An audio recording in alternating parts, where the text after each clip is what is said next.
How companies solve this problem? There are three core approaches which company take.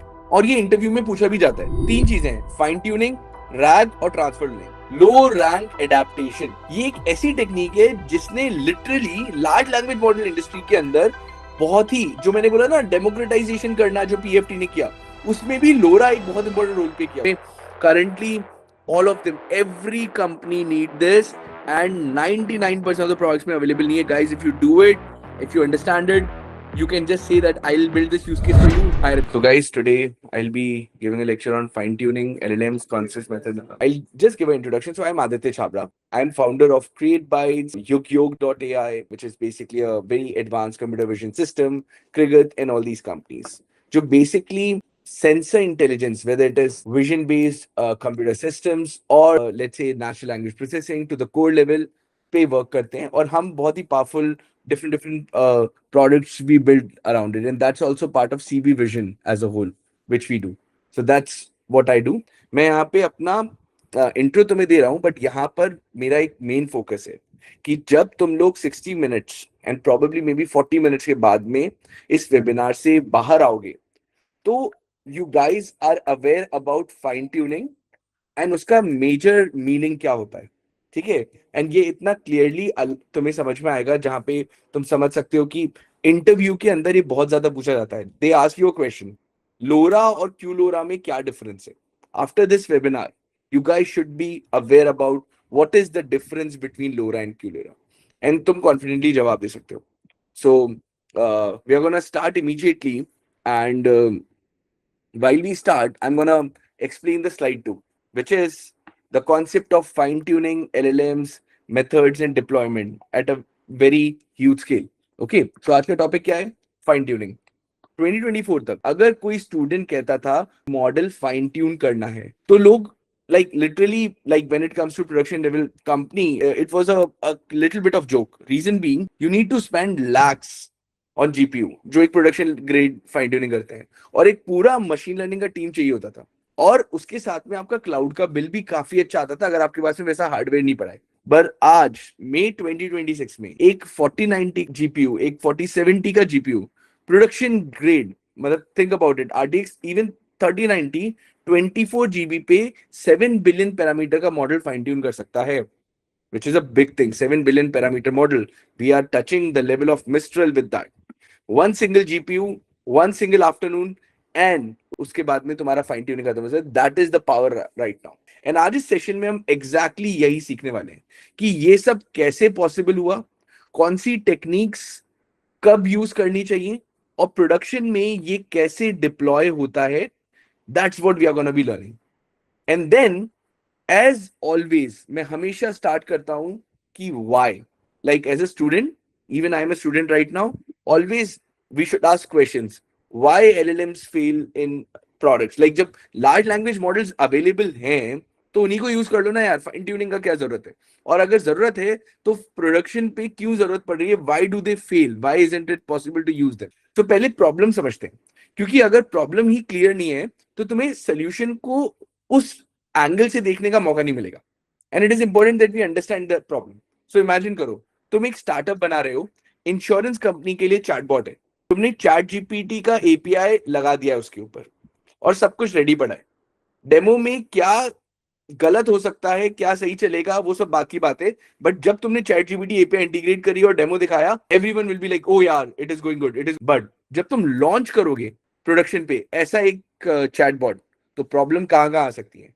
पहला है generic responses. कितना भी अच्छा प्रॉम्प्ट लगा लो, कोई कस्टमर पूछता है मेरे क्लेम कब सेटल होगा, और bot generic Wikipedia style answer दे देगा तुम्हें, और कोई बिजनेस स्पेसिफिक सिनेरियो नहीं बना पाएगा. कोई भी कंपनी का टोन नहीं आ सकता. हर कंपनी का अपना टोन होता है. एचडीएफसी का टोन अलग होगा, जीरोडो का अलग होगा, स्विगी का अलग होगा. जेनेरिक लार्ज लैंग्वेज मॉडल में कंपनी की पर्सनालिटी नहीं फिट किया जा सकती, एंड देन इनकंसिस्टेंट आउटपुट्स मिलेंगे. एक ही क्वेश्चन पे 3 बार सेम क्वेश्चन पूछने पे तीनों टाइम अलग अलग आंसर मिलेंगे. एक एलएलएम को पीछे बिठा दिया तो प्रोडक्शन में ये एक डिजास्टर है, और हमें समझना होगा. एंड देन उसके बाद में कोई भी वर्कफ्लो की अंडरस्टैंडिंग नहीं होगी. बॉट को नहीं पता कि अगर कस्टमर कैंसिलेशन का मेंशन कर रहा है तो कौन सा फॉर्म भरवाना है उससे। तुम सोच सकते हो कि थोड़ा एजेंट्स के थ्रू कर ले, but again there are issues which will come in. So generic responses, company का टोनालिटी, इनकंसिस्टेंट आउटपुट्स, वर्कफ्लो की अंडरस्टैंडिंग नहीं होना, ये सब रियल प्रॉब्लम्स होती हैं जब एलएलएम्स को पीछे बिठा देते हो। एंड ये रियल प्रॉब्लम है जो हर एक एआई प्रोडक्ट टीम फेस करती है राइट नाउ। और इसी प्रॉब्लम को सॉल्व करने के लिए फाइन ट्यूनिंग आता है, and hope I am able to explain it to you now. How company solve this problem? There are three core approaches which company take इसको सॉल्व करने को। सो इंडस्ट्री में ये तीन अप्रोचेस हैं इन प्रॉब्लम्स को overall, let's say to a certain extent, I won't call it as properly solve करना, but like to a certain extent एक अप्रोच है जहां से आप ओवरकम कर सकते हो टू अ सर्टेन एक्सटेंट, और ये इंटरव्यू में पूछा भी जाता है। So you guys need to remember this thing comes in the interview too. पहला है फाइन ट्यूनिंग। ये मॉडल के अंदर जाके उसके बिहेवियर चेंज करता है। ठीक है, फाइन ट्यूनिंग में मॉडल का कोर बिहेवियर चेंज करना फाइन ट्यूनिंग का काम है। टोन, स्टाइल, डिसीजन मेकिंग, सब कुछ ये चीज करता है फाइन ट्यूनिंग। दूसरा मेथड है रैग, रिट्रीवल ऑगमेंटेड जनरेशन, जिसके बारे में I have given lectures before. ये मॉडल के बाहर से नॉलेज लाता है रियल टाइम में। जैसे तुम्हारे पास में एक स्मार्ट असिस्टेंट है जो हर सवाल पे पहले गूगल करता है एंड देन आंसर देता है, इसी तरह ये तुम्हारे डेटा से रिट्रीव करके तुम्हें आंसर दे रहा है। एंड तीसरा है which is very interesting, which I personally use, which is hybrid system. ये प्रोडक्शन में एक्चुअली यूज होता है, फाइन ट्यूनिंग और रैग दोनों को मिला के। मैं एक इंटरेस्टिंग लाइन पढ़ी थी जो मैं तुम्हें बताता हूं। ठीक है, production systems are not pure, they are messy, they are hybrid, और ये 100% सच्चाई है। अगेन ये बात समझना, we think that production system are very clean, or no, when it comes to AI, when it comes to these kind of things, production systems are not pure, they are messy, and they are hybrid, because they have to take care of lot of different corner cases, different scenarios, so you have to put them together, and that's why hybrid approach is something which I have been using in production. एक important point है समझना, McKenzie की 2024 की state of AI report है, और इसको मैं पहले भी कोट कर चुका हूं, पहले भी बता चुका हूं।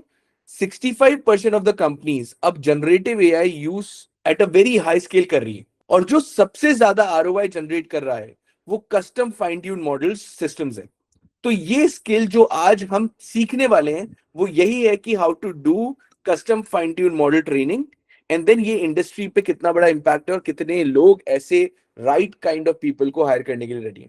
But again before I jump to slide 5, Rama एक ईमेल आईडी शेयर हुआ है, I we will answer your question. I think जो तुमने अभी भेजा था, you will get an answer in terms of कैसे डिप्लॉय करना है, and I'm gonna have a dedicated session at the end of this call on deployment, Rama. So it's better that you ask a question then and there and we'll answer, and then maybe someone from the team will help you in terms of deploying your current code base. So we'll do it, Rama, for you. So like now we'll quickly jump towards what is fine tuning, and अब इस बात को समझना everyone.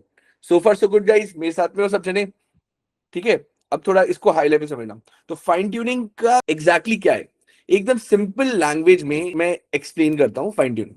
Let's say तुमने एक child को adopt किया, okay, उसने सारी जनरल पढ़ाई कर रखी है, हिस्ट्री, ज्योग्राफी, साइंस, लिटरेचर सब पता है। अब तुम चाहते हो कि this child specifically should be able to handle the business of your family. ठीक है, एंड लेट्स से तुम्हारा टेक्सटाइल का बिजनेस है, तो तुम क्या करोगे, उसे बिठाओगे, उसे बताओगे कि कपड़े की इंडस्ट्री कैसे काम करती है, थ्रेड्स, फैब्रिक्स, सप्लायर्स, कस्टमर्स के पैटर्न्स, सब कुछ समझाओगे।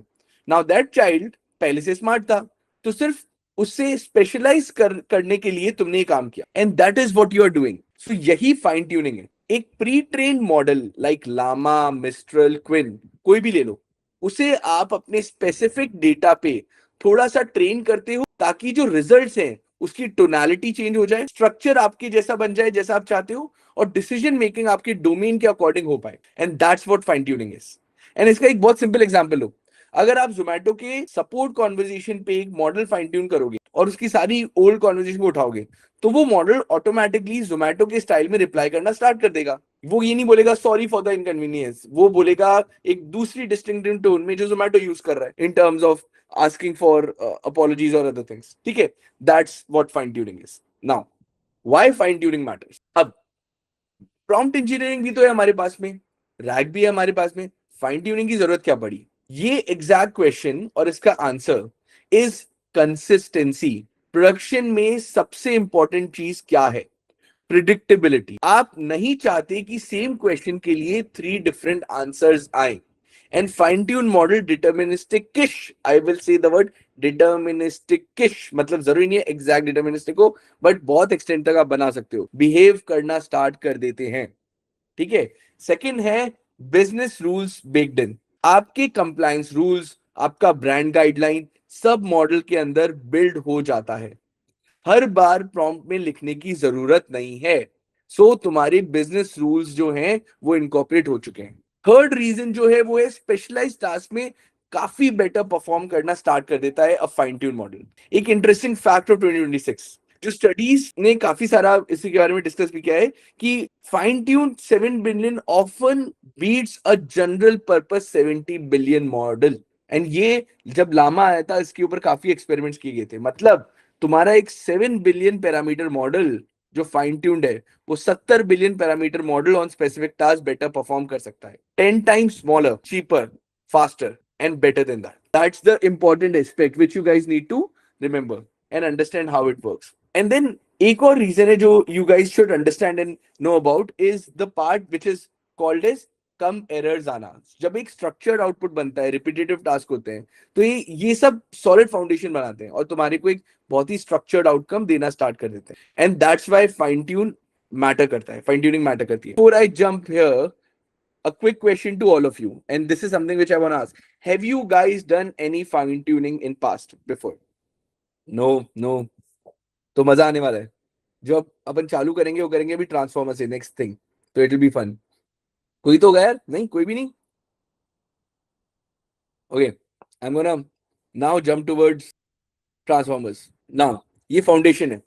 अब थोड़ा सा टेक्निकल होते हैं और अब अपन घुसते हैं मेन उसमें. बट बहुत सिंपल रहेगा, मतलब डोंट वरी अबाउट इट, बहुत सिंपली समझाऊंगा. फाइन ट्यूनिंग का कॉन्सेप्ट तभी पॉसिबल हुआ जब ट्रांसफॉर्मर्स आए. ठीक है, उससे पहले नहीं था. कब आए थे? 2017 में. गूगल ने एक पेपर पब्लिश किया था, attention is all you need. ये पेपर मॉडर्न एआई का बर्थडे की तरह मान के चल सकते हो. और इसे हमेशा याद रखो, मैं कई बार इसके बारे में बोल भी चुका हूँ. ट्रांसफॉर्मर से पहले मॉडल्स का जो डेटा था ना वो सीक्वेंशियली पढ़ते थे. मतलब कि the cat is on the mat, the पढ़ोगे, कैट पढ़ोगे, इस पढ़ोगे, वो सीक्वेंशियल पढ़ता, वर्ड बाय वर्ड. बहुत स्लो था. सो एक ह्यूज बुक को पढ़ने के लिए मतलब वीक्स एंड वीक्स लग जाते थे in order to get the full book understand. Transformer ने दो चीजें चेंज कर दी. पहला, सेल्फ अटेंशन. मॉडल्स एक ही वक्त में पूरा पैराग्राफ देख सकते हैं, सारे वर्ड्स का रिलेशनशिप समझते हैं. Like the cat sat on the mat because it was tired. यहाँ पे जो इट है ना, इस पे किस इट के लिए हुआ है, कैट के लिए हुआ है, मैट के लिए हुआ है, ये पता करा जा सकता है immediately via the self attention layer. And that's why self attention layer of transformer is important. And दूसरा है पैरेलल प्रोसेसिंग. सारे वर्ड्स एक साथ प्रोसेस हो सकते हैं जीपीयू की फुल पावर यूज करते हुए. सो ट्रांसफॉर्मर्स को यूज किया और उसकी सेल्फ अटेंशन पैरेलल प्रोसेसिंग की वजह से आज थिंग्स ड्रास्टिकली चेंज हो गई. अब यही ब्रेक थ्रू है जो ट्रांसफर लर्निंग को पॉसिबल बनाता है. एंड हम समझेंगे ट्रांसफर लर्निंग. पहले एक मॉडल को मैसिव डेटा पे प्री ट्रेन कर दो, फिर उसे स्पेसिफिक टास्क के लिए फाइन ट्यून कर लो. और ये दो अप्रोच जो हैं, यही आज के टाइम पे हमारी मॉडर्न एआई की एक कोर रेसिपी है. पहले कर दो प्री ट्रेन एंड देन उसको फाइन ट्यून, और इससे तुम बहुत ही स्पेशलाइज्ड टास्क परफॉर्म कर सकते हो. Now we are gonna jump towards a very interesting process, और ये क्रिटिकल कंपैरिजन है सो दैट कॉन्सेप्चुअली एकदम सॉलिड फाउंडेशन हो. ठीक है, इस कंपैरिजन को देखना. ठीक है, और ये कंपैरिजन बहुत क्रिटिकल है. तीन चीजें हैं, फाइन ट्यूनिंग, रैग और ट्रांसफर लर्निंग. बहुत डिफरेंट चीजें हैं, कई बार कंफ्यूजन हो जाता है इन चीजों को समझने में. फाइन ट्यूनिंग की बात करते हैं. ये एक मॉडल का बिहेवियर चेंज करता है. स्टैटिक रहता है ट्रेनिंग के बाद में, पर उससे पहले एक दूसरा काइंड ऑफ बिहेवियर था और उसके बाद में दूसरा हो गया. This is best for tonality और द फॉर्मेट और the structuring of the outcome. Retraining चाहिए अगर आपको कहीं ना कहीं कुछ अपडेट करना हो in terms of your outcome, तो आप रीट्रेनिंग कर सकते हो. This is basically fine tuning. Now there is RAG. ये मॉडल के नॉलेज में बाहर से चीजों को ऐड करता है. ये बहुत डायनेमिक है, हर रिक्वेस्ट पे फ्रेश डेटा लाता है. बेस्ट फॉर अपडेटेड इंफॉर्मेशन, जैसे फॉर एग्जांपल आज का news, latest policies, documents pipeline बन के रेडी हो जाते हैं जिसमें आप चंकिंग के बाद में आपने एम्बेडिंग जनरेशन किया, एम्बेडिंग जनरेशन से अगर आपने नॉलेज ग्राफ एक्सट्रैक्शन किया वो डाला, और उसके बाद में फाइनली आपने एक जगह पे सेव कर लिया. देन फिर रिट्रीवल चालू होता है। रिट्रीवल एक अलग बॉल गेम है, मैंने पहले समझाया। रिट्रीवल में काफी सारी चीजें कर सकते हो, by encoder technique, cross encoder technique, and then retrieve करके यूज किया। So this is like a RAG system. Okay, but ये कई बार आपको फैक्चुअली करेक्ट इन्फॉर्मेशन में और अच्छा बनाता है। नाउ ट्रांसफर लर्निंग, ये एक कॉन्सेप्ट है और एक ब्रॉड कॉन्सेप्ट है जिसके अंडर फाइन ट्यूनिंग आता है। समझना, ट्रांसफर लर्निंग एक कॉन्सेप्ट है जिसके अंदर फाइन ट्यूनिंग आता है। एक मॉडल की एग्जिस्टिंग नॉलेज को रीयूज करके नए टास्क पे अप्लाई करना, ये ट्रांसफर लर्निंग का कॉन्सेप्ट है।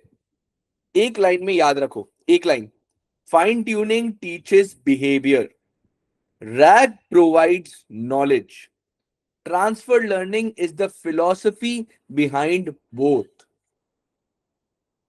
Fine tuning teaches behaviour, rag provides knowledge, transfer learning is the philosophy behind both of them. और प्रोडक्शन में दोनों को एक साथ चलाते हैं अपन। ऐसा नहीं होता कि खाली रैग यूज हो रहा है फाइन ट्यूनिंग। अगर एक अच्छा गुड ग्रेट प्रोडक्शन बनाना है, दोनों एक साथ चलाओ। Now comes an interesting thing, types of fine tuning. Okay, अब फाइन ट्यूनिंग के अंदर भी अलग अलग फ्लेवर्स है, समझो, सब सेम नहीं होता। ठीक है, मैं आपको हाई लेवल तीन चीजें बताता हूं जो देख सकते हो। सबसे पहले है फुल फाइन ट्यूनिंग, पूरे मॉडल को रिट्रेन करना। ये बहुत ही ज्यादा हैवी होता है, बट ये कई बार करते हैं लोग। The second one is very powerful, very interesting. This is something which is like can change the entire thing. And guys, this is what I request from you. We will be jumping into doing this activity. मैं आपको GitHub repo share करूंगा, उसके ऊपर उसको clone करो, उसको समझो, उसको यूज करो अपने कुछ फाइन ट्यूनिंग में। Parameter efficient fine tuning, PEFT। Okay, सिर्फ छोटे सबसेट ऑफ पैरामीटर्स को ट्रेन करना हुआ तो उसको पैरामीटर एफिशिएंट फाइन ट्यूनिंग बोलते हैं। 7 बिलियन पैरामीटर को थोड़ी ट्रेन करोगे, कुछ सोचे सबसे को ट्रेन कर लो, वो होती है पैरामीटर एफिशिएंट फाइन ट्यूनिंग। इसके अंदर दो पॉपुलर टेक्निक्स है, लोरा एंड क्यूलोरा, जिसपे मैं आऊंगा अभी। ठीक है, now let's touch supervised fine tuning, जिसको बोलते हैं SFT। एक specific style of fine tuning है जो इनपुट आउटपुट पेयर्स के बेसिस पे ट्रेनिंग करती है। और मैं मतलब as a student you guys should just know about SFT। It's not like I use PFT a lot, but you guys can start from SFT. I'll explain how. अच्छा, अगले जो स्लाइड्स हैं उसमें हम एक एक करके तीनों की डिटेल में जाने वाले हैं। और ये जो नॉलेज मैं आपको दूंगा, 90% of the current AI engineers जो अभी वर्क कर रहे हैं वो स्किप कर देते हैं, इग्नोर कर देते हैं, बिकॉज वो बहुत सुपरफिशियल लेवल पे गेम प्ले कर रहे हैं। सो तुम्हारे पास में एक मौका है to basically come out at the top and via understanding this concept in detail. Okay, now समझना, फुल फाइन ट्यूनिंग। पहला है फुल फाइन ट्यूनिंग, इसका मतलब सिंपल है, मॉडल के सारे पैरामीटर्स को अपडेट करते रहो, वो होता है फुल फाइन ट्यूनिंग। अगर लामा का 3.1 का 70 बिलियन पैरामीटर वाला मॉडल है तो सारे 70 बिलियन पैरामीटर को अपने लेवल पे डेटा पे नए ट्रेनिंग के साथ में ट्रेन करो सारे पैरामीटर्स पे। That is full fine tuning. ये सबसे पावरफुल अप्रोच है। इसके अगर ये अप्रोच को जाते हो, powerful approach in the sense that कि तुम्हें मैक्सिमम कंट्रोल मिल रहा है, मैक्सिमम कस्टमाइजेशन मिल रहा है। अगर आप एक बहुत स्पेशलाइज्ड डोमेन में काम कर रहे हो, जैसे मेडिकल, लीगल, डिफेंस, और आपके पास डेटा भी उतना ही ज्यादा है और कंप्यूट भी अच्छा है, तो फुल फाइन ट्यूनिंग एक अनमैच्ड रिजल्ट दे सकता है। Simple enough. लेकिन, और ये बहुत इंपॉर्टेंट है जब मैं लेकिन बोल रहा हूं ना, ठीक है, समझना, बहुत सारे जीपीयू कंप्यूट चाहिए। एंड मैं जिस जीपीयू कंप्यूट की बात कर रहा हूं और 70 बिलियन मॉडल की बात कर रहा हूं, 8 into H100 minimum for a serious work. 8 into H100 का मतलब होता है 8 H100 जीपीयू। तो मैं बताता हूँ, A100 जो H100 से बहुत छोटा है, उसका AWS का कॉस्ट है $3,000, $3,000 पर मंथ। अब सोचो H100 आ जाएगा, और हमने रिसेंटली एक H100 का पूरा we got a Cray server, उसका अकेले का कॉस्ट एक क्रे सर्वर का गोज टू अबाउट 4.5-5 करोड़, एक 8 GPU का cluster. That's the cost we are talking about, which is 8 H100 server. बहुत सारी मेमोरी चाहिए, बहुत सारा टाइम, 24 से 28 से 50 घंटे तक इजी लगेंगे, कई बार 7-7 दिन चल सकता है, और बहुत ज्यादा मनी स्पेंड होता है फाइन ट्यूनिंग में। फुल फाइन ट्यूनिंग एक स्पेशलाइज्ड टूल है, और ये सबके लिए नहीं है, ये बहुत ही ज्यादा नीश सिनेरियोज बनाने के लिए है। तो मोस्ट ऑफ द टाइम इसको स्किप किया जाता है because it may not be as helpful, but a lot of companies need it, and definitely you guys should know the concept and know the trade-offs too about it, and that's what we'll be discussing. Okay, so trade-off को थोड़ा सा ढंग से openly समझते हैं। Advantages तो हमने देखे, डीपेस्ट कस्टमाइजेशन पॉसिबल है, मॉडल का डीएनए चेंज करना हो प्रॉपरली, फुल डीएनए, तो सीधे फुल टाइम फाइन ट्यूनिंग कर लो। नैरो टास्क पे सबसे ज्यादा परफॉर्मेंस देगा, व्हेन आई से नैरो टास्क मतलब बहुत स्पेसिफिक टास्क पे बेस्ट परफॉर्मेंस चाहिए, फुल फाइन ट्यूनिंग। लिमिटेशन समझना, लिमिटेशन बहुत इंपॉर्टेंट है, ये बहुत ही ज्यादा एक्सपेंसिव है और स्लो है। सिंगल ट्रेनिंग रन करने में तुम्हारे lakhs and lakhs of rupees लग जाएंगे अगर क्लाउड पे कर रहे हो, नहीं तो तुम्हें ये बड़ा क्लस्टर बाय करना पड़ेगा जो करोड़ों में आता है।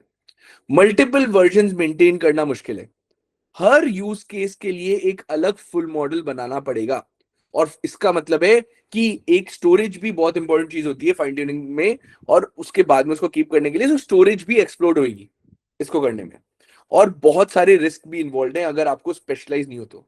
रिस्क ऑफ ओवरफुटिंग एंड फॉरगेटिंग, ये बहुत ही ज्यादा स्कैरी है, ठीक है, और इसको समझना, ये एक कॉन्सेप्ट है कैटास्ट्रोफिक फॉरगेटिंग, और कैटास्ट्रोफिक फॉरगेटिंग हम अभी थोड़े टाइम में देखने वाले हैं, but risk of overfitting and forgetting बहुत इंपॉर्टेंट है जो यहाँ पे हो सकता है। एक इंडस्ट्री का सीक्रेट बताता हूँ, ठीक है, जो मैं तुम्हें अभी थोड़ी देर पहले बताता, 90% कंपनीज फुल फाइन ट्यूनिंग नहीं करते हैं, और ना ही वो मांगते हैं। तो तुम्हें पता होना चाहिए, डिटेल्स पता होनी चाहिए, थोड़ा प्रैक्टिकल अप्रोचेस पता होनी चाहिए, बट तुम्हें मतलब सिर्फ वहां पे छोड़ सकते हो, तुम्हें कुछ करने की जरूरत नहीं है, प्रैक्टिकली करके देखना है। Most of the time they use PEFT methods like LoRA, और अब मैं वो समझाऊंगा क्यों, ठीक है। अब चलते हैं PEFT which is parameter efficient fine tuning.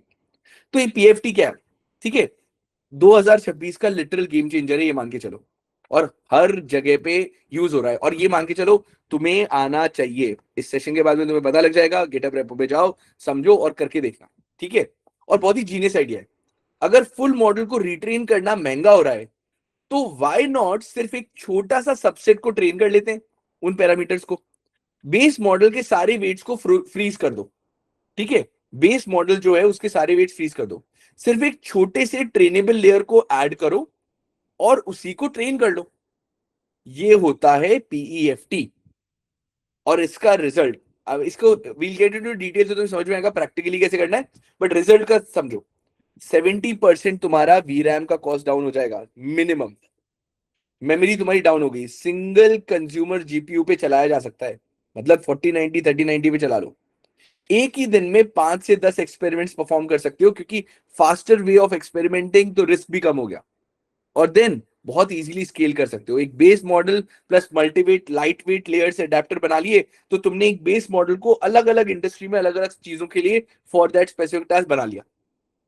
पर ऑनेस्टली ये आइडिया जो है ना, ये इतना ज्यादा रिवॉल्यूशनरी है दैट कि हर कंपनी को जरूरत है, इंटरनल एक्टिविटीज में, एक्सटर्नल एक्टिविटीज में।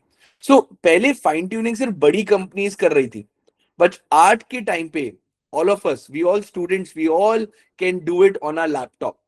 DeepSeek R1 Distill Llama 8B, okay, ये उठा लो, मल्टीपल है, DeepSeek पर R1 वाला मॉडल देखा है, ठीक है, लामा का 8B उठा लो, ये सब के सब फाइन ट्यून किए जा सकते हैं on a chain of thought data पे, ठीक है। और मतलब इसके एग्जांपल्स भी हैं, और आज का जो सेशन है इसमें तुम देख भी सकते हो कैसे करोगे। पीएफटी ने लिटरली इस इंडस्ट्री में डेमोक्रेटाइजेशन लेकर आया है with AI, because fine tuning की सबको जरूरत होती है, बट ये होता नहीं था, बट बिकॉज ऑफ पीएफटी अब ये हो सकता है। तो समझो इसकी मतलब, अब नाउ इस इंपॉर्टेंट एडेप्टर्स तुमने, तो अब तुम अपने इंटरव्यू में भी डिस्कस कर सकते हो एडेप्टर्स क्या होते हैं। तो पहला फ्लेवर है पीएफटी का एडेप्टर्स, कॉन्सेप्ट समझना, बेस मॉडल को हमने फ्रीज कर दिया है, आप छोटे छोटे ट्रेनेबल मॉड्यूल्स को ऐड करो स्पेसिफिक लेयर्स के बीच में, इनको एडेप्टर्स बोलते हैं, ठीक है। छोटे छोटे ट्रेनेबल मॉड्यूल्स को ऐड कर देते हो इन स्पेसिफिक लेयर्स के बीच में, जो लेयर्स होती है अपने मॉडल्स की, एंड वो प्रैक्टिकली कोड में अपन देखेंगे, इनको एडेप्टर्स बोलते हैं। इसका सबसे कूल बेनिफिट क्या है पता है? एक बेस मॉडल, मल्टीपल एडेप्टर्स, मतलब स्केल, मतलब डिफरेंट सिनेरियोस। इमेजिन करके देखो, आपकी कंपनी के पास में 5 डिफरेंट प्रोडक्ट्स हैं।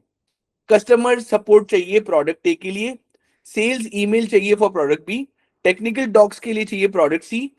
पहले आपको 5 अलग अलग फाइन ट्यून मॉडल मेंटेन करने पड़ते थे। अब एक बेस मॉडल रखो, 5 एडेप्टर रखो, ईच एडेप्टर सिर्फ फ्यू एमबी का होगा, स्टोरेज सेव होगा, कॉस्ट सेव होगा, सैनिटी सेव होगी। Think about it, base model इतना बड़ा जीपीयू, अब आपने अगर सिर्फ एडेप्टर लेयर बना दी तो मतलब कि सेम बेस मॉडल के साथ with those fine adapter layer आप अलग अलग यूज केसेस परफॉर्म कर सकते हो with one single Llama 7 billion model और 8 बिलियन मॉडल। ये एग्जैक्टली वो आर्किटेक्चर है जो आज हर एंटरप्राइज जो एआई में घुसी भी है सही तरीके से वो यूज कर रही है, और जो नहीं कर रही है उनको ये चाहिए। तो आज किसी भी कंपनी के पास जाओ, बोलो मैं तुमको adapter based fine tuning PFT देता हूं, आ जाओ मेरे साथ में काम करो। That's it, that's what adapters can do, and that's what you guys should learn and understand. Now हम एक इंपॉर्टेंट चीज पे चलते हैं, which is LoRA, low rank adaptation. अब ये बहुत इंपॉर्टेंट है, और लोरा तुमने वर्ड भी सुना होगा, LORA, ऑलवेज रिमेंबर, लो रैंक एडेप्टेशन। ठीक है, अब समझना, ये एक ऐसी टेक्निक है जिसने literally large language model industry के अंदर बहुत ही, जो मैंने बोला ना डेमोक्रेटाइजेशन करना जो पीएफटी ने किया, उसमें भी लोरा एक बहुत इंपॉर्टेंट रोल प्ले किया उसने। आइडिया क्या है? सारे मॉडल वेट्स को अपडेट करने की बजाय हम छोटे छोटे लो रैंक मेट्रिसेस ऐड करते रहते हैं। ठीक है, यूजुअली ये अटेंशन लेयर्स में करते हैं। ये मेट्रिसेस बहुत ही ज्यादा छोटे होते हैं, इनका जो ओरिजिनल साइज जो मॉडल का होता है उसका 0.1% भी साइज नहीं होता, नॉट इवन 0.1%, समझना। ठीक है, मैं इसको वापस समझाता हूं, ध्यान समझना। सारे मॉडल वेट्स को अपडेट करते थे पहले, फाइन ट्यूनिंग जो अपन ने जो फुल ट्यूनिंग था उसको हटाओ, उसकी जगह छोटे छोटे लो रैंक मेट्रिसेस को ऐड कर दो। मेट्रिसेस तो पता है ना, यही अपन यूज करते हैं अपन इनकी मैथमेटिक्स में जब फाइन ट्यूनिंग कर रहे हैं, तो लो रैंक मेट्रिसेस को ऐड कर दो। एंड यूजुअली ये अटेंशन लेयर्स होती है अलग अलग, इसमें जो अटेंशन लेयर है उस लेयर में करो। ये मेट्रिसेस बहुत ही ज्यादा छोटे होते हैं, और ये मेट्रिसेस का जो ओरिजिनल साइज है ना उसका 0.1% भी नहीं होते। ठीक है, अब मैं तुम्हें बताता हूं इसका रिजल्ट क्या है। ठीक है, मैथ थोड़ा सा इंटिमिडेटिंग है, ठीक है, बट रिजल्ट बहुत सिंपल है। और मैथ अपन, मैं चाहूंगा कि तुम लोग मैथ टच करो, बट मैं थोड़ा सा हाई लेवल पे समझाता हूं कि क्या है। 0.1% पैरामीटर्स ट्रेन करते हैं, एंड 99% जैसी परफॉर्मेंस मिलती है फुल फाइन ट्यूनिंग के कंपैरिजन में गाइस। 99 मतलब तुम्हारा जो फाइन ट्यूनिंग हो रहा है, जो ट्रेनिंग हो रहा है, वो 0% से भी लेस पैरामीटर पे हो रहा है, और जो आउटकम है वो ऐसा आ रहा है जो 99% की जो परफॉर्मेंस एक फुल फाइन ट्यून मॉडल देगा उससे अच्छा। क्यों? क्योंकि तुमने बहुत ही स्पेसिफिक पैरामीटर पे उसको ट्रेन किया जो हमारी नीड है। बट ये चीज क्या है, मतलब जब मैं बोल रहा हूं 0.1% पैरामीटर्स, और मतलब द क्वेश्चन इज इतना अच्छा कैसे हो सकता है? मतलब अगर मैं बोल रहा हूँ 0.1% पैरामीटर ट्रेन कर दो 99% से अच्छा रिजल्ट आएगा, ये कैसे हो सकता है?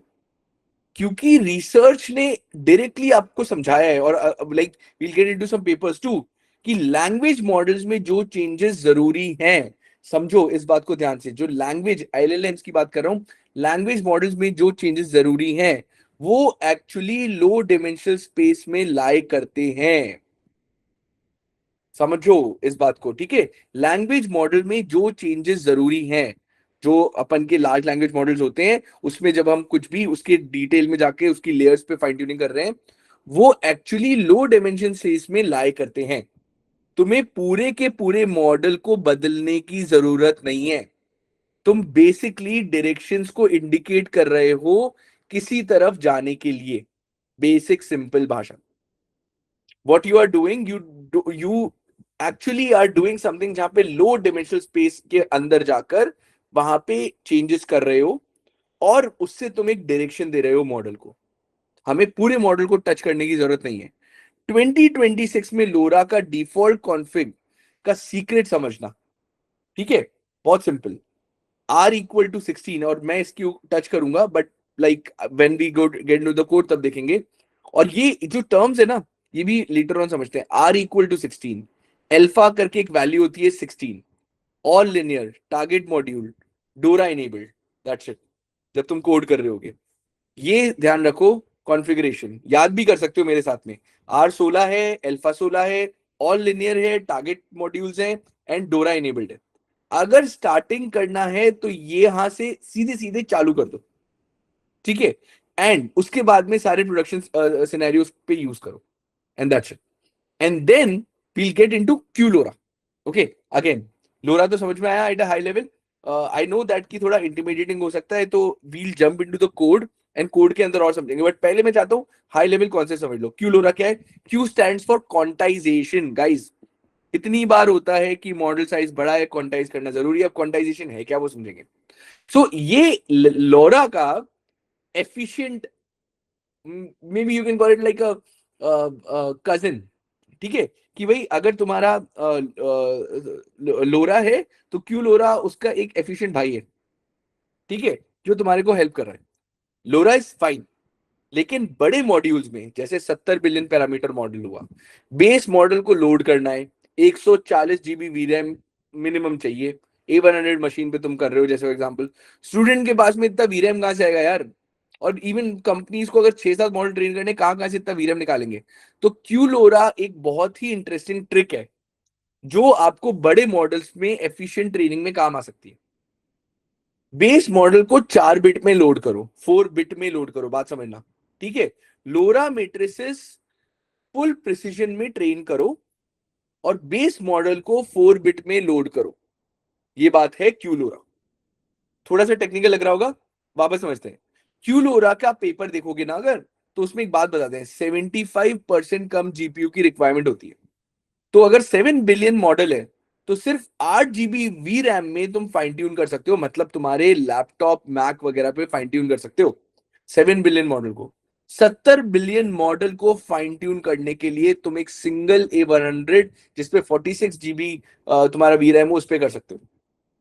और आज के टाइम पे 2026 में एक RTX 3090 या 4090 जो हमारे पास में अवेलेबल हो सकता है, उस पे तुम 8 बिलियन पैरामीटर के मॉडल को ट्रेन करने की कैपेसिटी रखते हो अगर तुम क्यू लोरा समझते हो। ये इतना डिस्ट्रप्टिव है, ठीक है। और इसको समझना, हगिंग फेस के अभी तक, ठीक है, 1 million plus fine tune models हैं right now, 1 million.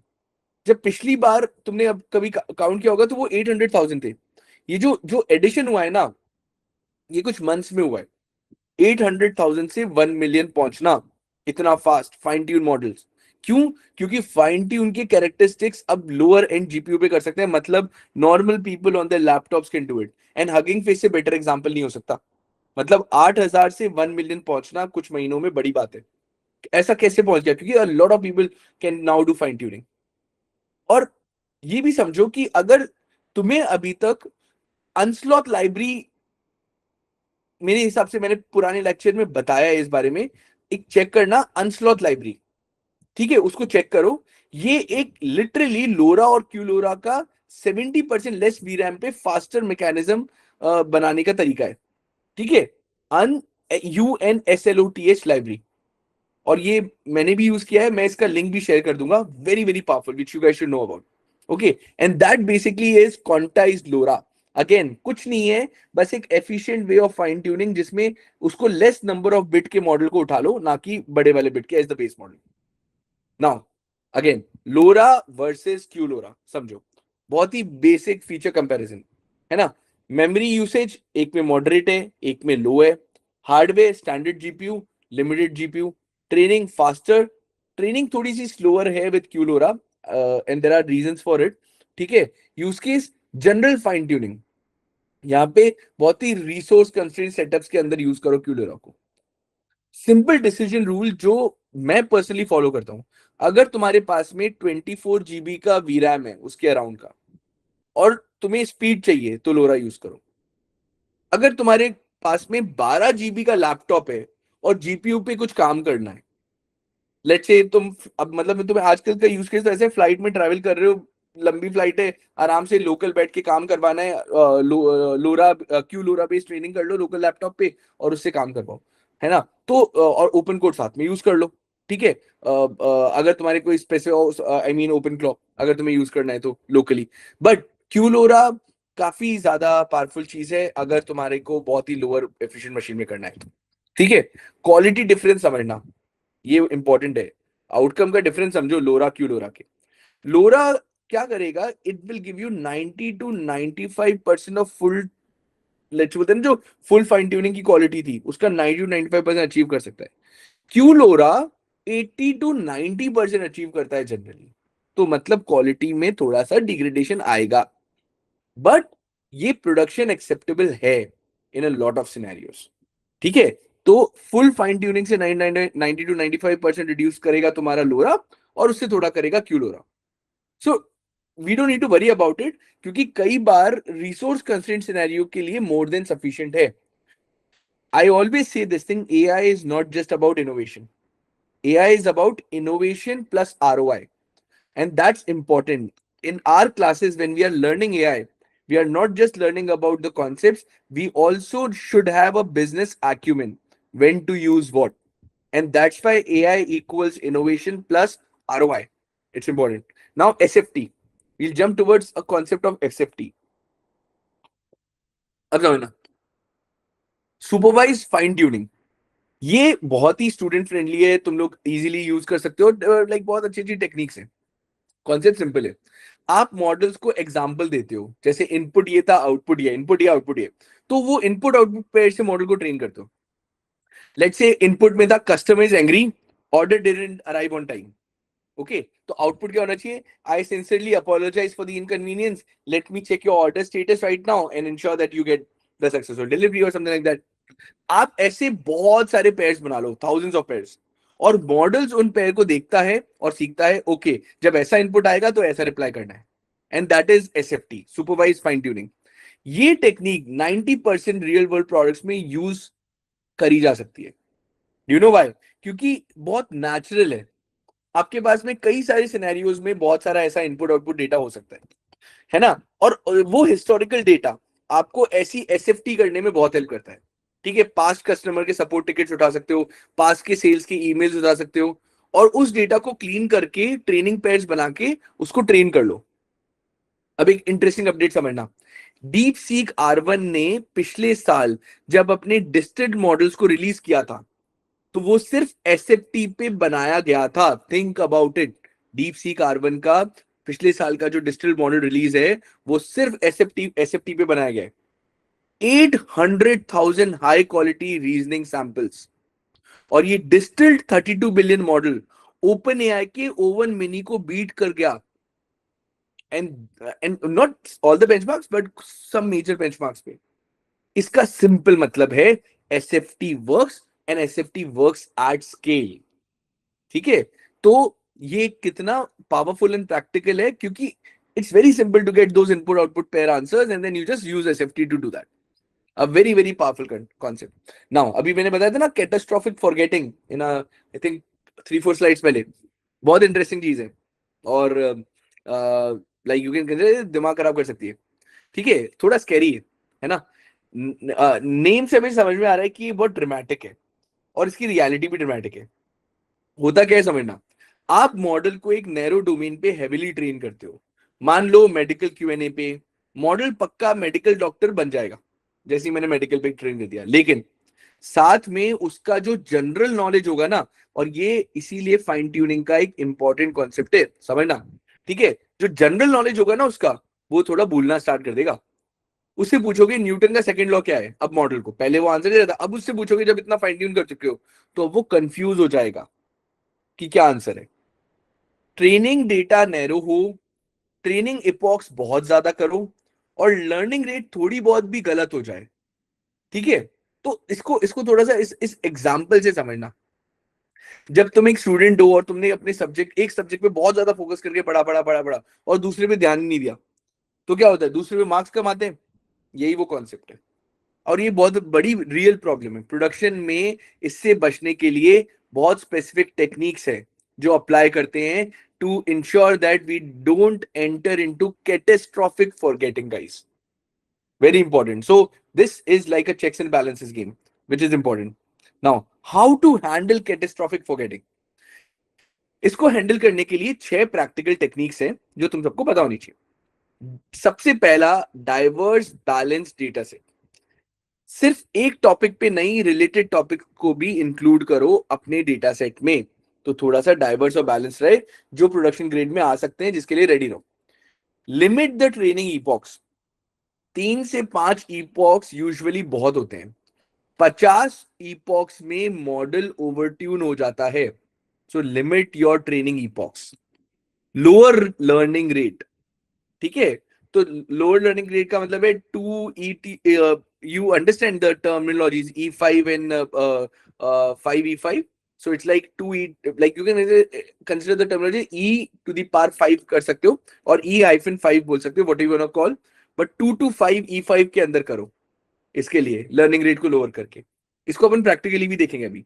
Mix general plus domain specific data, 80% domain and 20% general, ये रेशो काफी पॉपुलर है, ठीक है। तो 80% डोमेन स्पेसिफिक डेटा रखो, 20 जनरल रखो, चाहे तुम लीगल में हो, मेड में हो, अलग किसी भी डोमेन में हो। पीईएफटी मेथड्स प्रेफर करो ओवर फाइन ट्यूनिंग, क्योंकि लोरा में बेस मॉडल फ्रीज रहता है, जनरल नॉलेज प्रोटेक्टेड रहती है। सो पीईएफटी मेथड को प्रेफर करोगे ओवर फुल फाइन ट्यूनिंग तो बेटर होगा मोस्ट ऑफ द टाइम। और रेगुलर बेंचमार्किंग बहुत जरूरी है। हर चेक पॉइंट पे तुम एमएमएलयू जैसे जनरल बेंचमार्क्स को यूज कर सकते हो। एक इंपॉर्टेंट कॉन्सेप्ट है कंटिन्यूस इंटीग्रेशन, कंटिन्यूस डिप्लॉयमेंट, तुमने सुना है ना।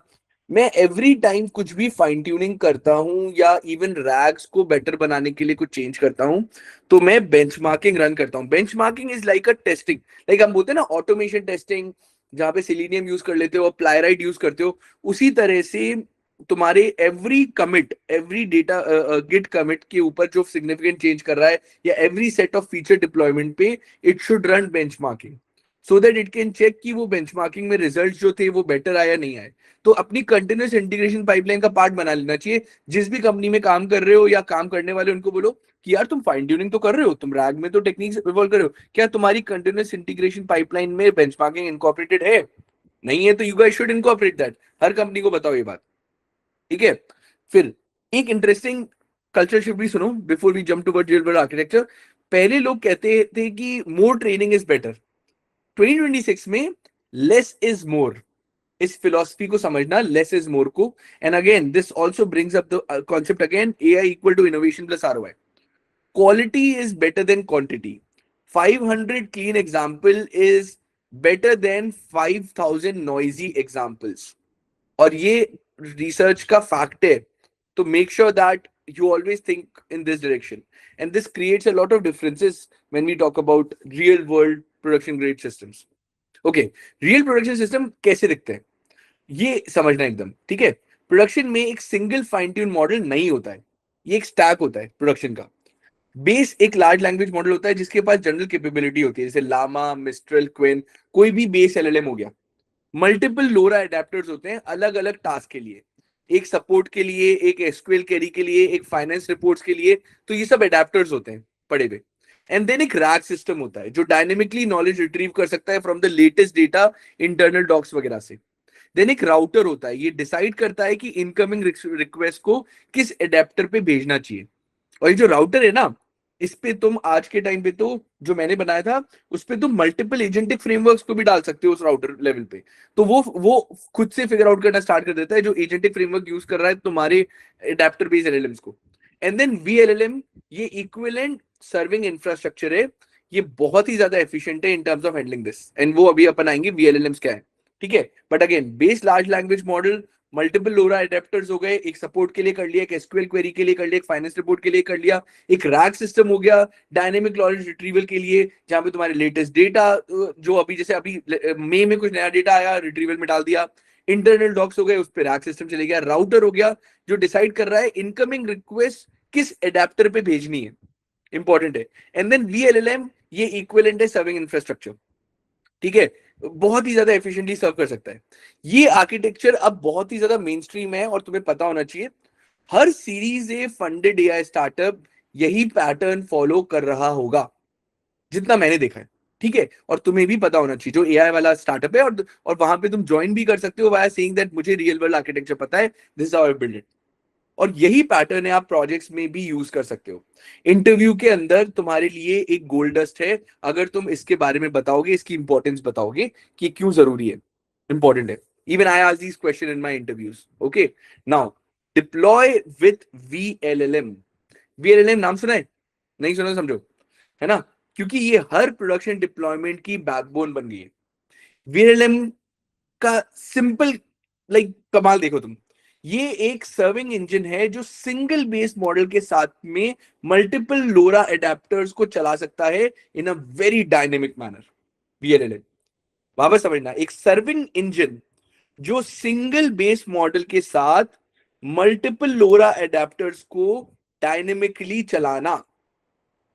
मतलब क्या है समझो, इमेजिन करो आपने 5 एडेप्टर्स ट्रेन किए हैं, एक कस्टमर सपोर्ट का, एक सेल्स का, एक एसक्यूएल नेचुरल लैंग्वेज से निकालने का, एक फाइनेंस का, एक एचआर का। ये 5 एडेप्टर है, ठीक है, जो कंपनी में चल रहे हैं। पहले 5 सिंगल सर्वर्स होते थे, मतलब 5 अलग अलग जीपीयूज। तो जो जो कॉस्ट है वो क्रोर्स में होगा, क्योंकि $3000 का एक इवेंट लिया, एक क्लस्टर लिया $6000 का एडब्ल्यूएस में, तो वो कॉस्ट ह्यूज पहुंच जाएगा साल भर के एंड में। पर विथ वीएलएलएम आज एक सर्वर, एक जीपीयू पर रिक्वेस्ट एडेप्टर स्विच। और ये समझो, ये बहुत सारे लोगों को पता ही नहीं है। और तुम अब जब तुम्हें पता लग गया है तो तुम automatically now you are above in terms of knowledge to a lot of people who are professionally working and are not using this concept. एक सर्वर, एक GPU, 5 different use cases, 5 different kind of things, because there are 5 adapters जिसके बीच में switch हो रहा है। समझो इस बात को, बहुत ही इंटरेस्टिंग है एंड पावरफुल है। वर्कफ्लो क्या है? रिक्वेस्ट आएगी, ठीक है, समझना, रिक्वेस्ट आई, राउटर ने चेक किया कि ये रिक्वेस्ट जो है ये कैसी क्वेरी है, एंड अप्रोप्रिएट एडेप्टर को लोड होता है। सो ये वाली चीज समझना कि जैसे ही कोई एडेप्टर आया वो ऑटोमेटिकली लोड हो जाएगा on the base of the query. So तुम्हारी जो क्वेरी आई, एडेप्टर देखा कि कौन सा वाला यूज होगा और उसने उस एडेप्टर को दे दिया डायनेमिकली कि ये वाला एडेप्टर है। तो डायनेमिकली एडेप्टर्स उस लेयर में लोड होंगे, वो रिक्वेस्ट उस क्वेरी को हिट करेगा। वीएलएलएम बेस्ड मॉडल के साथ एडेप्टर मर्ज कर देता है, जिससे रिस्पॉन्स जनरेट होता है। तो वीएलएलएम क्या कर रहा है? डायनेमिकली जिस एडेप्टर को लोड होना है on the base of the query वो लोड होगा, और देन वीएलएलएम बेस्ड मॉडल के साथ उसको मर्ज कर देगा और तुम्हारी क्वेरी जनरेट होगी। और इसका impact, GPU memory drastically get reduced, infrastructure cost goes to about 70 to 90% कम हो जाना, high throughput, low latency, okay, and then optimization पूरा बिल्ट इन आएगा इस सिस्टम के अंदर, बिकॉज तुम्हारे एडेप्टर्स डायनेमिकली लोड हो रहे हैं। अगर ये सीख लिया और इसको बना लिया और तुमने डाल दिया डिप्लॉयड, मतलब इसके रेज्यूमे में ना, अपने तुम्हारे जितने सबके रेज्यूमे ये लाइन डाल दो, सीख कर, बिना सीखे मत डालना, नहीं तो क्वेश्चन पूछोगे तो फंस जाओगे। Deployed multi adapter LoRA serving with vLLM. किसने लाइन लिखी थी ना, मेरी आंखें एकदम से चमक जाती है उस रेज्यूमे को देख के। Deployed multi adapter LoRA serving with vLLM. जो भी रिक्रूटर है ना, जो एक्चुअल में टेक्निकल वो देखते हैं, उनके लिए बहुत सही चीज है, क्योंकि सबको चाहिए बट आता सबको नहीं है, यही तो दिक्कत है। तो ये समझो कि ये कितना पावरफुल और कितना इंटरेस्टिंग है और कितना बड़ी चीज है। अब थोड़ा कोड समझना, ठीक है, ये सिर्फ कॉन्सेप्ट है, ठीक है, मेमोराइज करने की जरूरत नहीं है, क्योंकि once you know the concept, आजकल तो यार अपन सारे ऑटो कोडिंग है, but like you guys should know the concept, तो ताकि तुम कर सको। सो कोड क्या है? ये क्या कर रहा है? R=16, मतलब रैंक 16, ठीक है, कितने कंप्रेशन के साथ हम वर्क करेंगे, ये बता रहा है। टारगेट मॉड्यूल जो वहां पे लिखा है ना, टारगेट अंडरस्कोर मॉड्यूल में हम स्पेसिफाई कर रहे हैं सिर्फ अटेंशन के क्वेरी और वैल्यू प्रोजेक्शंस पे लोरा अप्लाई करो। समझ रहे हो? सिर्फ क्या बोल रहा है ये कि टारगेट मॉड्यूल कौन सा है, मतलब कि अटेंशन के क्वेरी और वैल्यू प्रोजेक्शन पे लोरा को अप्लाई करो। 90% केसेस में यही डिफॉल्ट रहता है गाइस। अब समझ में आया जब मैं बोला था R=16? R=16 का मतलब है कितने कॉम्प्रेशन के साथ हम वर्क करेंगे। और टारगेट मॉड्यूल्स में अगर तुम देखो, जो Q_PROJ और V_PROJ, इसका क्या मतलब है? इसका मतलब है दैट की सिर्फ अटेंशन के क्वेरी और वैल्यू प्रोजेक्शन पे हम लोरा अप्लाई करेंगे। 90% केसेस में ये डिफॉल्ट रहेगा। और इन्फ्रेंस टाइम पे भी एडेप्टर यूज करना होगा, मतलब output equal to LLM dot generate prompt LoRA request, बस यही।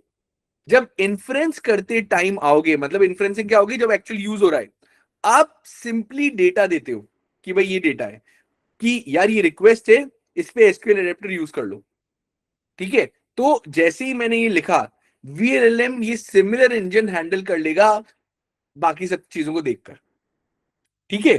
तो मैंने एक सिंपल रिक्वेस्ट भेजी, बोला कि भाई लोरा रिक्वेस्ट है, एसक्यूएल एडेप्टर यूज करो, और दैट्स इट, और ये VLLM ऑटोमेटिक कर लेगा।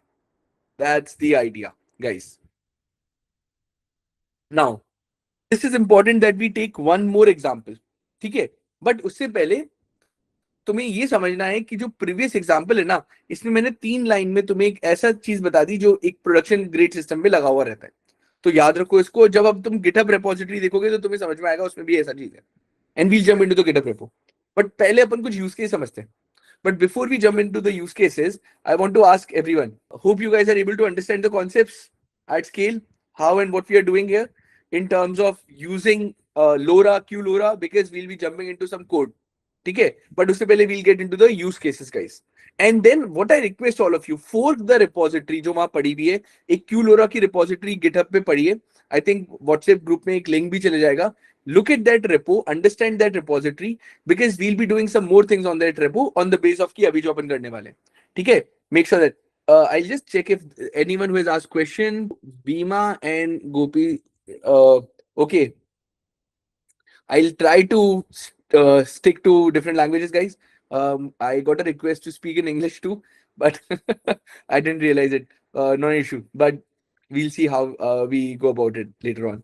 But yeah, coming back to customer support automation. Okay. Today it was more towards a like getting into practical situations. I got some feedback, so I switched the language. But abhi we are at the very end, तो पहले मैं complete करता हूँ. So अब use case देखते हैं, ठीक है। रियल वंस जो इंडस्ट्री में चल रहे हैं, कस्टमर सपोर्ट ऑटोमेशन, ये फर्स्ट यूज केस है। ऑलमोस्ट एवरी B2C कंपनी इसको यूज कर रही है गाइस। आर्किटेक्चर क्या है समझना, आर्किटेक्चर एसएफ लाइक SFT लगा दो पास सपोर्ट कॉन्वर्सेशंस पे, ठीक है। और मॉडल ब्रांड टोन सीख लो कि भाई क्या चलेगी, तो जो टोनालिटी बिहेवियर है वो SFT लगा के पास कॉन्वर्सेशंस पे देख लो। Then LoRA for response consistency, हर क्वेरी पे सिमिलर क्वालिटी लानी है तो लोरा को अप्लाई कर दो।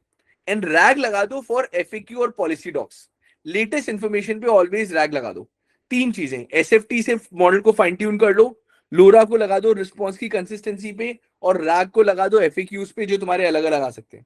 जैसे ये लगाया 70 to 80% क्वेरीज ऑटोमेट हो जाएंगी, ब्रांड टोन प्रिजर्व रहेगा, एवरेज रिस्पॉन्स टाइम सेकेंड्स में हो जाएगा, ना कि कोई जना मैनुअली लिख रहा है, और हम एजेंट से कॉम्प्लेक्स केसेस हैंडल करवा सकते हैं, ठीक है, मल्टीपल एजेंट्स को डाल के। एक स्टार्टअप कहीं पर भी ये अप्लाई करेगा जहां पे वो B2C में कस्टमर हैंडलिंग कर रहा है, cost will reduce drastically. So I want you guys to tell to people that कि तुम्हारे पोर्टफोलियो में एक mixed RAG, LoRa fine tuning and FAQs, all three present. Very, very powerful, guys. Very powerful. Now we'll jump towards the next one. Text to SQL assistant. Again, this is a use case जो मैं 3 projects, and I'm talking about projects which go beyond $500,000-600,000. उस kind of projects में currently all of them, every company need this, and 99% of the products में available नहीं है. Guys, if you do it, if you understand it, you can just say that I'll build this use case for you, hire me. That's it. They'll do it.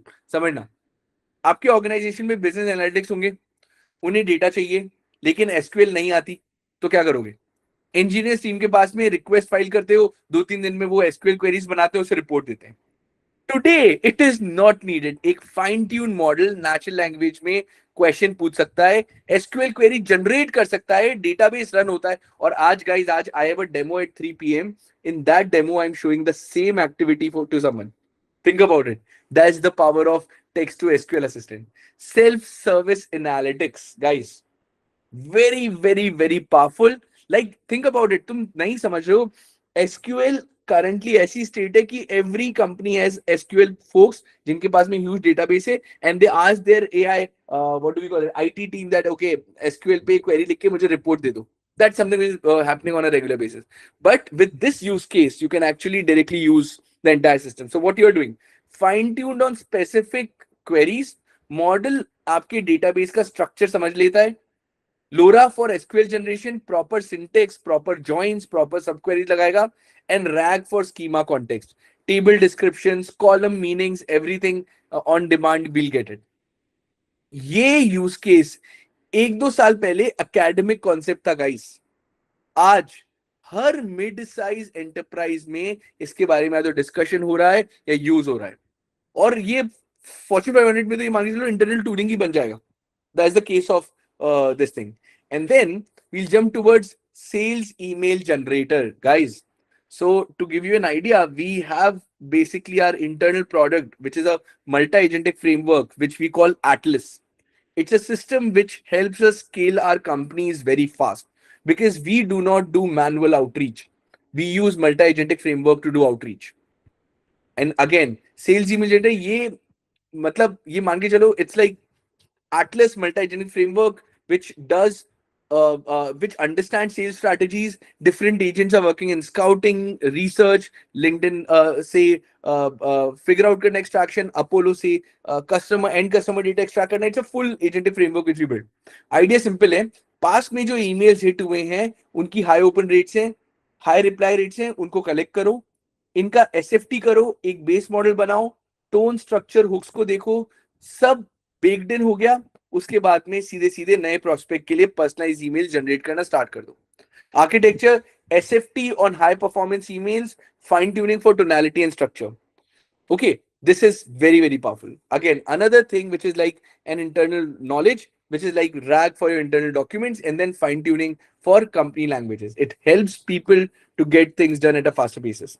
300 plus employees वाली company है. हर नए joinee को 1 से 2 महीने का confusion रहता है कि कंपनी में क्या चल रहा है, एचआर पॉलिसी क्या है, किस फॉर्म में लीव अप्लाई हो रही है.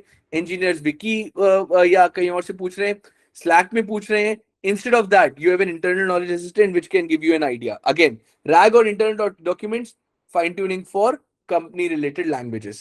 Okay, कि for example XY product का क्या मतलब है, ABC product का क्या मतलब है, ये सारा activity. Again, this is like what we should be doing. Now, it's important that we understand some final, let's say, control scenarios.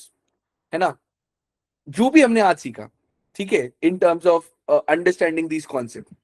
Fine tuning is about control. ये डिसाइड करता है मॉडल कैसे बिहेव करेगा, not just what it knows.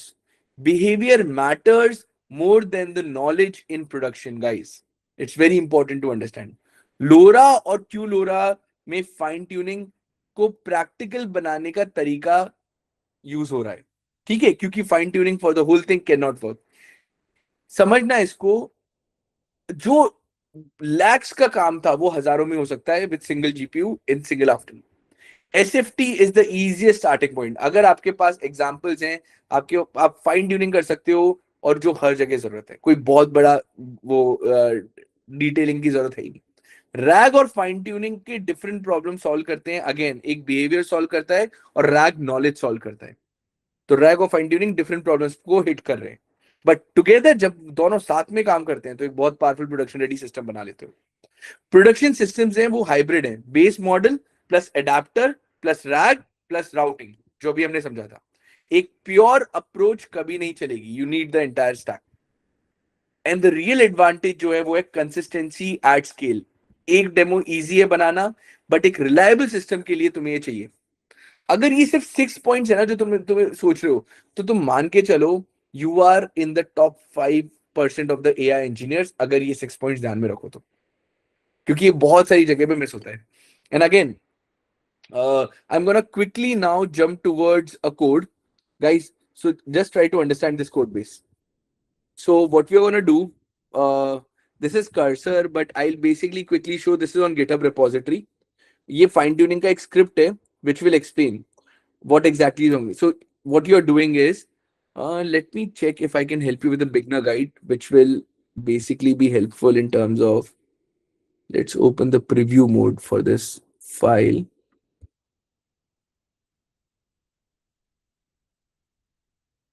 And this preview mode can give you a good direction.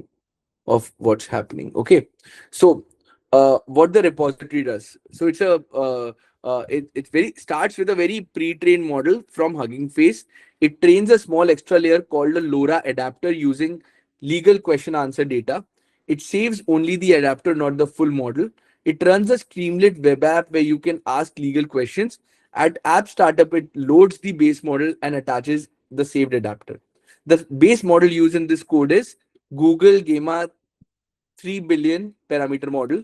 The app file currently loads with the adapter path, which is legal FA fine tune adapter path. Then repository structure LLM fine tuning app.py, fine tuning script, requirements.txt, readme, beginner guide, legal QA fine tune, checkpointing, and legal QA adapter. Important files again is fine tuning script.py. This is the training script. It looks like what it does. It loads the base model, read the legal QA dataset, applies QLoRa and LoRa fine tuning, trains the model, and saves the adapter. And then the app.py, this is the Streamlit web app. It loads the base model adapter, shows a chat interface, and streams answers token by token. Requirements.file, you just install the requirements.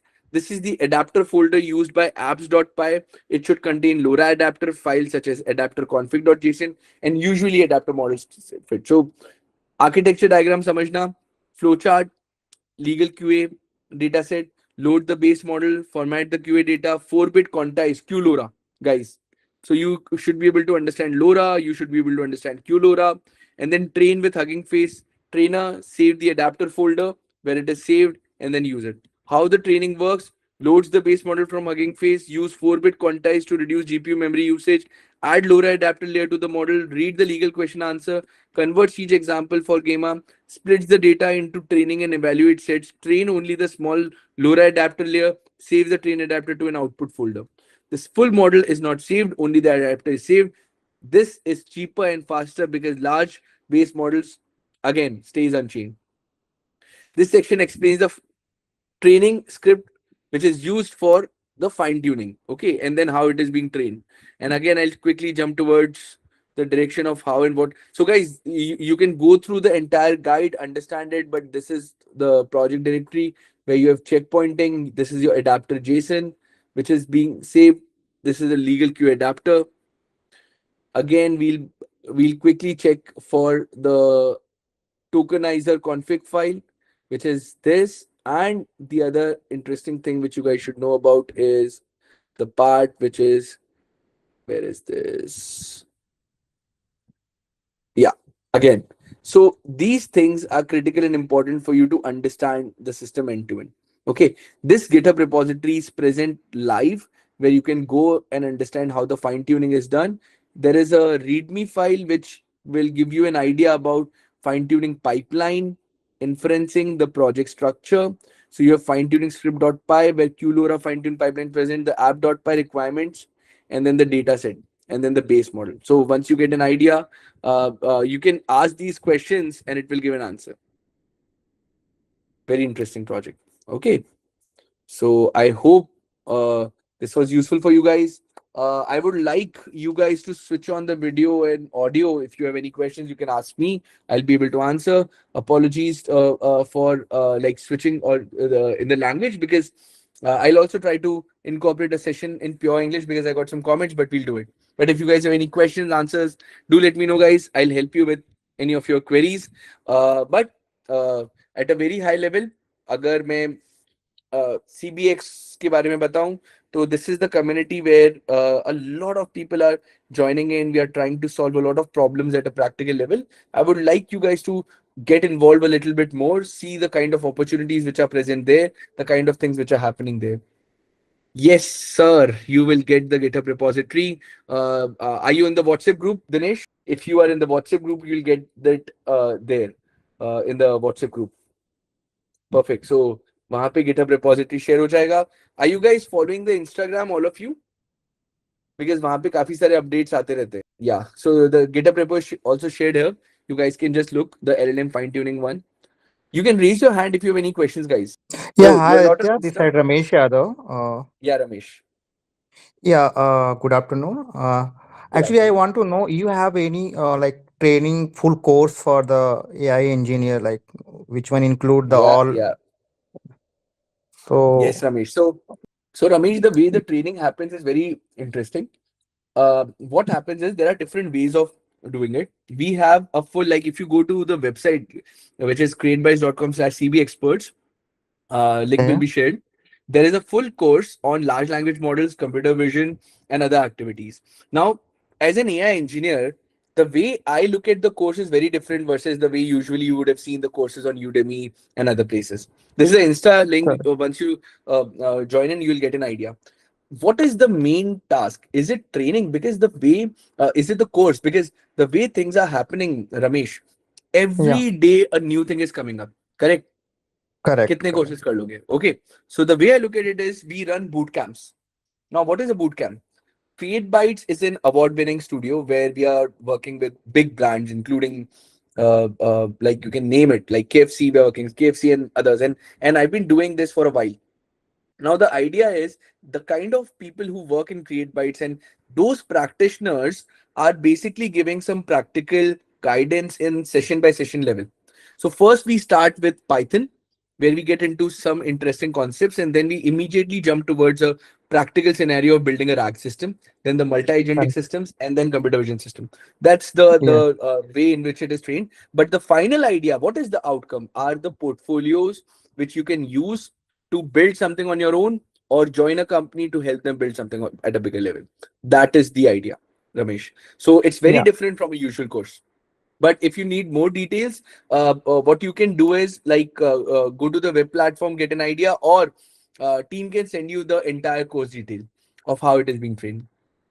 Yeah. And Correct. you can have a dedicated session because when these trainings are happening, they are very specialized in terms of your background. For example, if I see that you are not very much good with Python, then the first few sessions are that you get at least to a certain level in Python, then go to the next level. And again, in this current domain, it's important that we are not writing everything from scratch.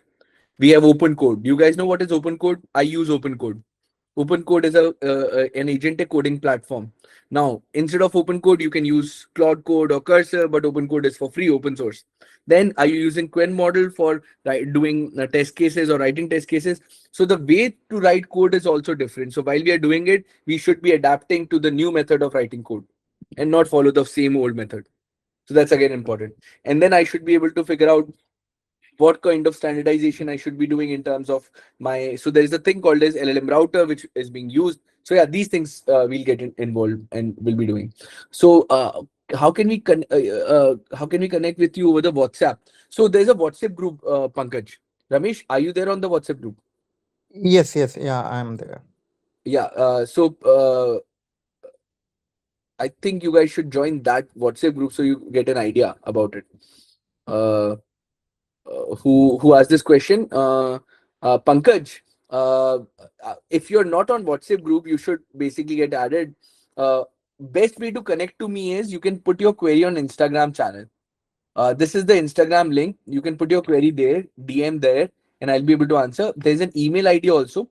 All the ways in which you guys can communicate to me, I think today in the WhatsApp group, the team will announce and let you guys know how you can do that.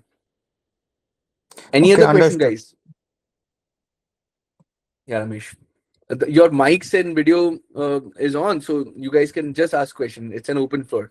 Would love to answer your questions.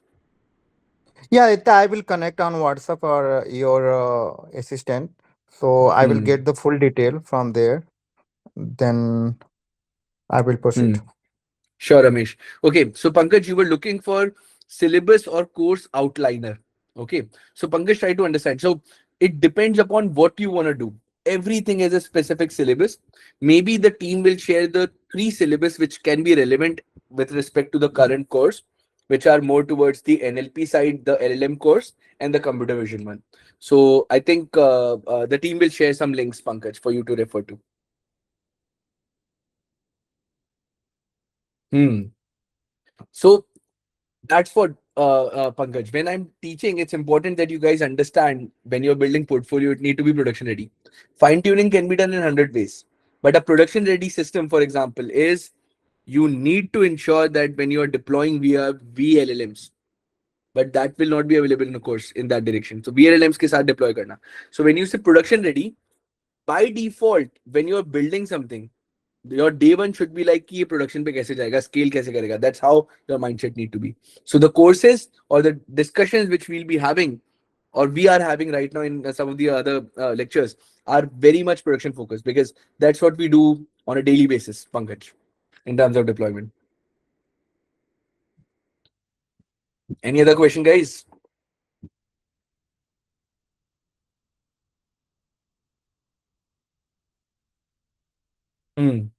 Okay, so I'll always spend some time, and I'm gonna give 2 more minutes. Guys, be ready. Ask open questions. Is the open floor?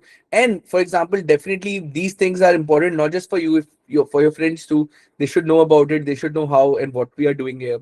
Very interesting, different way of doing things, but I just want to make sure that you guys understand and build a very strong portfolio.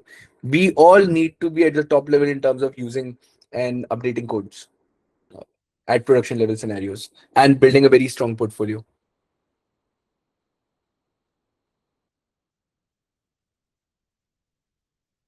Okay, perfect, guys. I think we are good for now. Then, thank you very much. Yeah, okay. Portfolio में GitHub etc. Right? No, bro. Portfolio meaning that you are able to on yourself build a strong portfolio where you have one production ready rack system deployed somewhere, one fine tuned model deployed somewhere on Hugging Face, one let's say a big uh, computer vision assistant model with users image analysis deployed somewhere. That's your portfolio, which you put in your resume, and that will give you a confidence.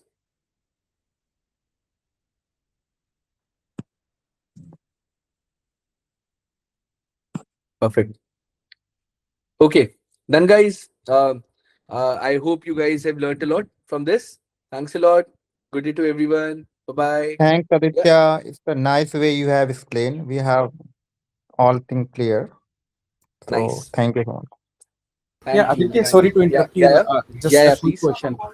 Basically, just I need to understand what kind of environment we do. We would have it. The reason because why I'm asking because we don't have a GPU, right? GPU would be Hmm. for every ML model to get processed. Our laptop would not be suffice. Would not have sufficient memory there. And Hmm. also, if I would be working in Python environment, so I would not prefer to use either Colab or Jupyter. The reason because it is not much helpful when you would be experiencing in terms of the production environment. So Hmm. ultimately, I just need to experience because I have done a lot of Colab based experience. I have created multiple projects. Also, I have used my Python virtualized environment also within my laptop because it has a less resources. But the moment when I would start taking the heavy models and start giving it the query, so my laptop 8 GB RAM would not be sufficient. Even a GPU would require to process. Otherwise, my complete pipeline for training my data would take around at least 8 hours, which is only Absolutely. Collab can help you to give me the GPU. So GPU would also have a limitation where you can process for certain duration or certain limitations for Hmm. 1 hour, but next day you Hmm. need to wait it. So I don't Hmm. have an infrastructure. So how this difficult rack solution that we are going to cover up Yeah, in yeah. your training? So So how would I yes, yeah, prep Pankaj. So myself? Pankaj, there are multiple ways, है ना? Yeah. As an engineer, we need to be jugadu to figure it out. But I'll give you some jugad examples. Number one, do you guys know that there is a concept on Hugging Face which is called as Hugging Face Space? Hmm. Correct. Do you guys know? Yeah, are you aware I about know it? what I have used it. I have So Hugging downloaded Face Space, dataset. I have downloaded no, no, dataset. no, no, no, not No? dataset. Hugging Face has a virtual machine scenario where you can deploy your things on a thing called as Hugging Face Space, SPACE, Hugging Face Space. Okay, there it's like you can deploy your VM. A lot of our Streamlit apps are deployed on Hugging Face Space. So Pankaj. my local VM will start rolling out there in No, the no, no, not your local VM. You should always prefer your create cloud VM. cloud VM. But you have a cloud VM personality with Hugging Face Space. That's one example, which is very cost effective. Number two, another example to you. Okay, there are basically ways in which you can get $1,000. Are you a student, Pankaj, or you're working somewhere? Both working in MNCs like TCS, Capgemini, and But also at do the you same time I'm a student there in one of the IIT doing MTech in AI. Nice, Pankaj. So if you are there, then you can easily get Microsoft Azure and AWS credits. Yes or no? It is there, but 300, credits there, dollars. So which will be No, consumed no. You get so on soon. AWS $1,000, Pankaj, That will be by consumed in a default. single day if I would start doing something. I You have don't need to. You don't need to see the way we. So you need to understand this. Okay, first of all, once you get enrolled, you definitely get a lot of credits and GPU capability, which you can use once you get enrolled in the CBX program. But that doesn't stop you from leveraging certain clouds where you can scale at a certain level. Like for example, OVH Cloud. Have you heard about? no. This is the first time I'm. Yeah, if you look at the cost, it is 80% cheaper than any AWS or Azure cost. But not a lot of people know. It's present on hypervisor, OVH Cloud. Yeah. Still, Okay, now 20% would be because the cost involved there. So I would be, being, you ultimately, yes, see, would not if would you, not prefer. yeah, yes. So you may not be able to get everything for free, Pankaj. Correct. You have to use something, and that's how we do at production. What is the most ultimate way of using the cloud systems? Is there something which is for free? But because you've asked this question, I'm gonna share a detailed document of using, let's say, a 7 billion or 70 billion training at the cheapest cost or almost for free for you and for everyone, because it's an important question to understand and ask for. But the main thing which you need to ensure is that can you use, let's say, cheaper instances which basically can help you do a production grade system. If you are doing something for training and learning, Pankaj, it's not possible for you to spend $3,000 and say that it can I get it for free, can I get a A100 machine for free for a given duration. Correct. It's always going to be cost. But in CBX, we have collaboration with some partners where we get a lot of credits which can be used for doing practical training at our end. So that's there. But on a general scenario, it's difficult, Pankaj. There are schemes and things which come out on a regular basis.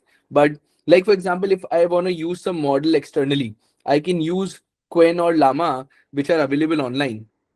Correct. But let's say if I have to use a proper dedicated GPU, then these places you get those GPUs. Like there's a thing called as FlyIO, which is again available. I've explored a lot of them. I was trying to figure out a way to get the most cost optimized, but they may give you some free trial and all, but nothing comes from free around these GPUs, Pankaj. They are quite costly in terms of usage. But OVH is something which I found is the best cost effective cloud system. Not a lot of people know about it, but it's very cheap in that direction, Pankaj. Okay. So है ना? basically, in last 2 days, what I have done it, and you must have heard the name of this Claude. That is not freeware, right? People are even doing courses like a certification.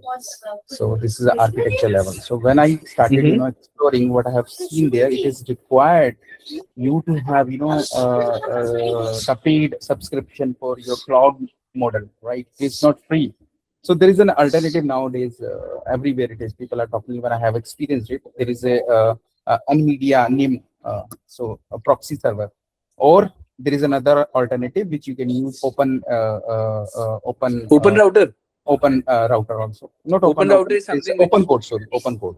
So this two methods we let can me let me correct customize you. our model and integrate Yes. another model. Yeah. No, Pankaj, let me correct you. Open code. What is open code? I use open code. That's why I can tell you. Open code is nothing but a replacement to cursor. Correct. Okay. Replacement. And the like the thing is that ultimately you still need LLM secret keys to put it against LLM. Now that LLM, there can be some open source LLMs available which you can use. No. My Open source, I intention mean, was for free. something different. What I was trying to highlight you, when you start using a cloud with their inbuilt model, you cannot learn it. The reason because it is paid. Model is paid. So there is an alternative to which you can integrate your cloud interface with open code or with LIM. That will help you Yes. to learn your cloud, and you can be ready for your basic commands now. So learning experience will be there. So this kind of integration, the experience that I have seen, this is jugaad basically. Got it. So you can do the same thing with open router, Pankaj. Yeah, I did yesterday night. Open code It is with open working router. fine in my Yes. laptop. Perfect. So But yes, same thing I that's a want to good learn point. from you when I would come here. So many things. Basically, you want to get an idea of some practical use cases in that direction. Pankaj. I got the idea. Yeah. Okay, then I've noted it down. So let me basically put something which is related to OpenClaw and then give you a complete open source environment where you can learn So these in things. top of to this, why I asked this query, because Yeah. I need that clarity. Your course curriculum go along with this cloud based, learning experience, or you will use Cursor or some other tools for programming and coding and all this? Because We should everywhere people never are be talking about cloud, dependent. right? Yeah, no, Pankaj. So, for example, do you know that GPT 5.5 has basically surpassed Claude Opus 4.7 in terms of its outcome and No, no, efficiency? that is not. So, Not the problem is that these models will evolve and there'll be one company coming on top and the other. In production, where we work at scale with so many different companies, we are never vendor dependent. We build vendor agnostic systems. So do not depend on just Claude. Today, Claude is good. It is not necessary that there can't be two more models which are better than it. Okay, you should basically adapt to it, learn the holistic picture. Always remember, don't just focus on one thing. model is Definitely, you fine. should know. Model we can use any model, No, right? no, no, even the ecosystem, Pankaj. The Don't interface just I'm rely talking on about. Claude Cowork ecosystem. There are other ecosystems which are important and like you should be understanding. Like for example, I can tell you 10 companies who are using OpenClaw in their ecosystem and not Claude. Then what? So understand the base concepts. Don't be vendor dependent. But Claude Cowork is already part of our course, Pankaj, when you look at it. Okay. And also the other things which are with Claude Cowork. Right. Second, Cursor MD files are part of the code. Claude Code, the entire Serena Claude Code integration is part of the system. How you can use context memory optimization to ensure that you consume less number of tokens every time you write a code is part of the code, the course. But yeah, these things are there. One more question I have from Bharat. What are the current requirement for an AI ML engineer for entering a confident interview? Okay. So it's very simple. Like when I look at it, it's like practical implementation. When we hire, we even don't think about the college and degrees. It's important that what kind of practical experience you have. When I say practical experience, it doesn't mean you have done some job, but what's your portfolio? Have you done these things? Can you do that? These are important. And again, as I was discussing with Pankaj, one of the things, do you have an experience of Claude Cowork? Do you have an experience with working with multi-agentic frameworks? Do you have an experience what kind of standardized automation pipelines you can build on your own? These are important. So what Pankaj was asking is something which is part of the coursework, but at the same time, it's important that as a student, we all know and understand. Bharat. Hmm. Any other question, guys? Course curriculum and syllabus I would. Got it. Okay, let's share it. I think the team is gonna share this. Like there were previous sessions where this was shared, but I think they'll share it again in the group. The next batch may start from June. So yeah, I think we'll share the details, Pankaj. Perfect. What else, guys? Any other question? One good comment Yeah. in terms of appreciation, because I have seen, I used to attend multiple workshops. Hmm. So many big companies are coming and they're claiming they are teaching, right? They are big brand names, right? The kind of those presentation they are giving it to you, they are using same, the kind of no code approach, which really I don't like. The reason, because I'm an engineer, I don't Yeah. prefer the kind of no code. If there is no code, there is no life for engineer. Agree. So the kind of presentation that you have given, the intuition that I got it from your side, one of the first engineer I have seen who is really talking about in a big direction. He is talking about RAG, how this RAG can be utilized. He is not only using bluff words. He's just only giving an example, the projects, the kind of where we can use multiple, optimization, where the LoRa will fit, where LoRa will fit, and then how different, techniques can be, integrated together for building up a single project. So this kind of, learning experience would come only from those guys who's really, using this in their organization. So Yes. this gives me a confidence, like even I'm senior than you, maybe, right? But I'm 100% sure that you would have something where I can learn from something from you. So this is really a positive thing. What Perfect, I perfect. Thanks a lot. Thank Yeah. you, Pankaj, for this. And this was the difference which we observed at our end. And that's why like the practitioners are actually who are currently deploying code at global scale. That the difference between theory and practical is this. And once we know how to do this, this becomes very easy, fundamentally easy to know when to use what and where.